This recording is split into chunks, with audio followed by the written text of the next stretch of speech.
Fala investidor, eu sou o Alex, esse é o canal Pingado na Bolsa. Hoje a gente vai ver aqui o fundo imobiliário DVFF11, o Devante Fundo de Fundos, fundo imobiliário. Então fica ligado até o final do vídeo aí para todas as informações sobre esse fundo.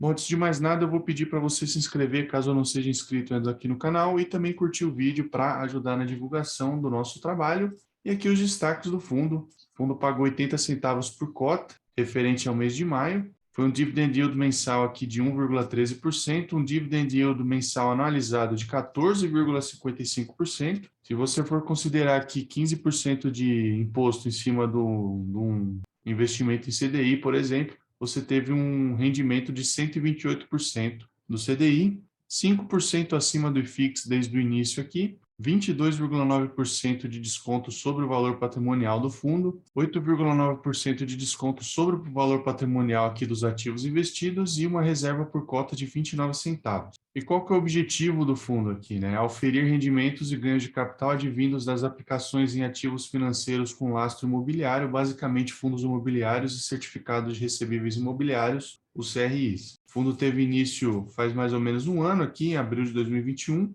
tem 1.100.000 cotas, são 368 cotistas só. A gestora aqui é a Devante Asset Investimentos, o administrador aqui é o Banco Tacoval. As taxas que ele cobra são 0,15% ao ano de administração e 0,65% ao ano de gestão e 20% aqui do que exceder 100% do IFIX é a taxa de performance. Como é que foram os resultados aqui? Então, referente ao mês de maio, o fundo distribuiu um total de R$880 mil em rendimentos aos detentores do DVFF11, foram distribuídos 80 centavos por cota, que dá esse dividend yield aí de 1,13%, calculado sobre a cota de mercado, e considerando o gross up do imposto de renda, a remuneração equivale a 128% do CDI. As receitas aqui advindas das locações em fundos imobiliários representaram 50,2% do total, tendo praticamente a totalidade originada pelos rendimentos dos fundos imobiliários investidos. E em seguida ficaram os ganhos com juros e correção monetária dos CRIs, representando 44,1%. Bom, e como é que foi a composição do resultado mensal aqui, o acumulado? Então, como a gente pode ver, a maior parte realmente é de rendimentos de fundos imobiliários, desde dezembro de 21 lá na casa dos 50 centavos. A gente tem aqui também correção monetária e caixa, que representaram bastante aqui nesse mês de maio, e um pouco de juros aqui, como a gente pode ver também, 15 centavos aqui na composição. Foi um incremento grande aqui no resultado do fundo, que estava sempre na casa ali dos 70 centavos, passou para 80 centavos, desde o início aqui, R$ 9,28 de resultado. E aqui o histórico do dividend yield, então lá em julho de 2021, 0,70%, subiu bem aqui para 1,13%, a gente vê aqui que a média é 0,84%. Bom, e vamos dar uma olhada aqui em maio de 2022, na demonstração de resultados, a gente vê as receitas totais aqui, 1.127.000, de fundos imobiliários 566 mil, aqui com ganho de capital um pouquinho, né? Rendimentos é a maior parte realmente, CRIs 497 mil,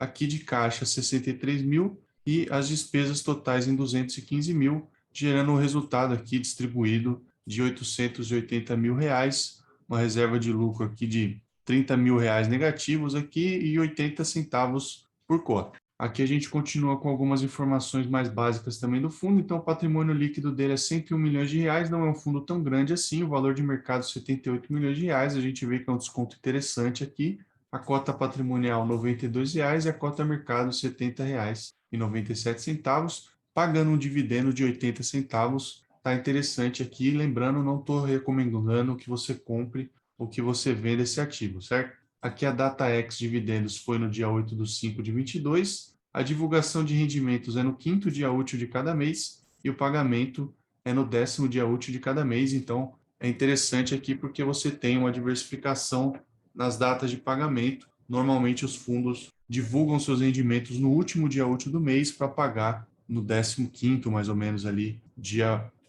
do mês subsequente. Então aqui o comentário da gestão, então oportunidade para o longo prazo, o setor de fundos continua apresentando uma porta de entrada oportuna aos investidores devido ao duplo desconto. No caso do DVFF, esse duplo desconto chega a quase 30% em relação ao valor patrimonial, Então, o primeiro desconto se deve ao fato de que os fundos imobiliários, né, estão negociando no mercado com valores abaixo do patrimonial, ou seja, abaixo do valor de avaliação dos ativos investidos. Sendo assim, é possível adquirir as cotas desses fundos por um valor inferior ao que eles valem aí sob o ponto de vista patrimonial. No caso do DVFF, no fechamento do mês, esse aí chegou a 8,9%. Segundo desconto aqui, o fundo de fundos compra as cotas desse fundo descontado, mas também tem as suas cotas negociadas no mercado com desconto. Então, no fechamento do mês, esse segundo desconto aqui foi de 22,9%. O desconto, né, ao adquirir as cotas do FOF, é duplo e totaliza 29,8%. Então, aqui a gente já viu isso aqui em alguns fundos, outros fundos de fundos, né? Então, a cota patrimonial dos ativos aqui é R$ 101, a cota patrimonial do DVFF é R$ 92 e a cota do DVFF negociada no mercado é de R$ 70,97. Então, entre esses 70,97 e os 101,7, a gente tem 29,8%. Aqui, se a gente comparar a performance do DVFF com a média da indústria até o mês de abril, eles percebem que mesmo em um cenário controverso, o fundo tem apresentado bons rendimentos e o dividend yield do fundo do mês de maio foi de 1,13%, que para um FOF é muito bom, realmente é interessante esse dividend yield, até levando em consideração esse desconto que a gente acabou de comentar. Então, aqui todos os FOFs em abril 0,77 e o DVFF aqui 0,81 e desde o início 9,14 todos os fundos de fundos e o DVFF 9,38. É um pouquinho acima aqui desde o início. E como é que foram as movimentações da carteira do fundo aqui? Então, no mês foram movimentados cerca de 16% da parcela de fundos imobiliários. Dado o cenário, as operações foram voltadas para o reposicionamento da carteira, principalmente para aproveitar algumas oportunidades nos setores de recebíveis e logística. Eles aumentaram aqui os recebíveis e eles entraram em duas ofertas ICVM 476, visando principalmente ganho de capital. E aqui, com relação à logística, eles montaram uma posição no DPRO11. O fundo possui um mandato amplo de properties, inicialmente terá um forte viés logístico, e graças às condições do parcelamento para aquisição no primeiro ativo, o fundo tende a entregar rendimentos muito acima da média durante um bom período. Para efeito de comparação, a média do dividend yield anualizado dos fundos de logística em maio totalizou 9,29% versus o DPRO com um dividend yield estimado para os próximos 12 meses de 17,4%. Além disso, o ativo foi adquirido abaixo do preço de reposição em um cap rate de 8,44%.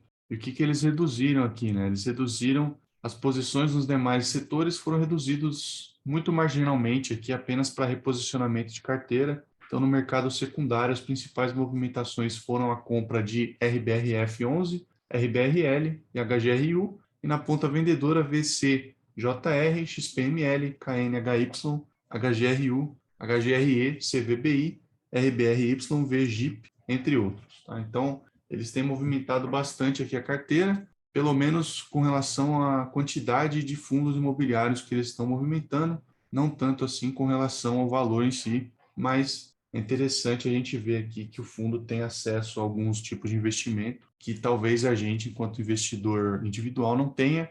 Então, vale o estudo aqui, pelo menos. Composição da carteira do fundo, então, a maior parte está em fundos imobiliários, 70%, CRIs, 24% e Caixa, 6%. Então, o fundo está bem investido nos seus ativos-alvos aqui, fundos imobiliários e CRIs. Aqui a alocação por segmento em maio, então a gente vê 31% recebíveis, 31% também em logística, 16% em lajes corporativas, 13% em shoppings, e os demais aqui a gente vê varejo corporativo, híbrido e outros fundos de fundos. E o fundo tem uma carteira de fundos imobiliários bem diversificada aqui, então as maiores posições deles são DPRO11 com 4,9%, JSRE com 3,3%, ou JP com 2,9%, LVBI com 2,8% e HGBS com 2,7%. Essas são as 5 maiores posições do fundo. Você vê que nenhuma delas tem mais do que 5% da carteira de fundos imobiliários. E a gente vê aqui vários outros fundos que eles têm, fundos conhecidos, com gestores também conhecidos, a RED, a Kinea, CSHG, a XP, a 20, BTG, então são fundos grandes, a RBR, então a diversificação da carteira de fundos imobiliários aqui é grande. E a carteira de CRIs também, a gente vê aqui que são vários CRIs diferentes, como a gente pode ver aqui, 100% adimplentes, todos eles aí estão pagando certinho, segmentos corporativo, varejo, pulverizado e loteamento. A subordinação tem alguns tipos também, única, sênior e subordinada. As remunerações são interessantes realmente, todas, quase todas aqui IPCA, com exceção dessa aqui que é GPM, mas todas IPCA mais taxas muito boas aqui, mais 8,5, 6,5, 11. Então, o patrimônio líquido do fundo aqui também é diversificado, porque você só tem duas posições aqui acima de 5% do patrimônio líquido do fundo, tá? Mas faltaria aqui um pouquinho mais de informações, talvez, para completar essa tabela aqui, mas, de qualquer forma, a gente vê que é uma carteira de CRIs também bem diversificada. E aqui, ao meu ver, está o problema do fundo, que é a liquidez, tá? Então, esse fundo não tem tanta liquidez assim, o volume negociado aqui em maio foi de R$ 889 mil só, e o preço de fechamento aqui tem caído desde um pico lá em 96,84 em dezembro até R$ 70,97 agora. Isso não é tanto problema, porque para quem está acumulando cotas por longo prazo, quanto mais barato, melhor, né? Mas, assim, realmente essa liquidez aqui está muito baixa, 889, menos de R$ 1 milhão no mês, é uma liquidez muito baixa mesmo, tá? Foram só 12 mil cotas aqui negociadas durante o mês de maio. Então é isso, eu quis trazer esse fundo menorzinho aqui para vocês conhecer aí, saber, para a gente até ver, né, se vale a pena ou não estudar esse tipo de fundo. Diz aí se você gostou desse vídeo, comenta aí se você quer ver fundos menores, assim como esse aqui no canal. Eu vou deixar um botão aqui nessa tela final para você se inscrever no canal, caso não tenha se inscrito ainda, e também o último vídeo que a gente publicou aqui, caso você queira continuar assistindo esse tipo de conteúdo. E é isso por hoje. A gente se vê no próximo vídeo. Tchau!